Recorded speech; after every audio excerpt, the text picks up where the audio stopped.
आए हवन देखन राम जी आए। राम जी आए संग सीता जी को लाए। राम जी संग में सीता जी को लाए।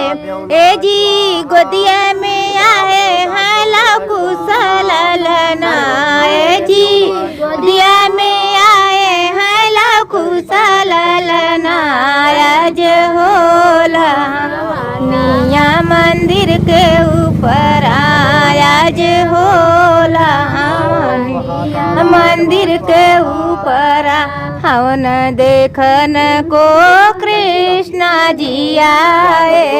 हवन देखन को कृष्णा जी आए।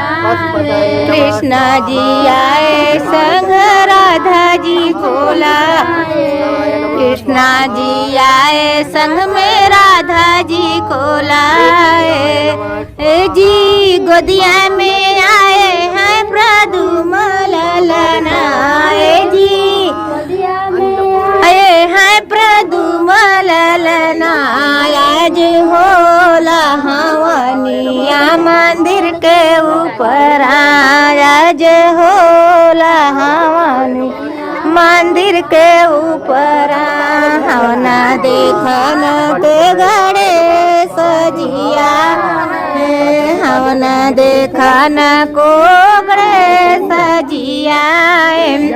गणेश जी आए संग में रिद्धि सिद्धि आई। गणेश जी आए संग में रिद्धि सिद्धि आई।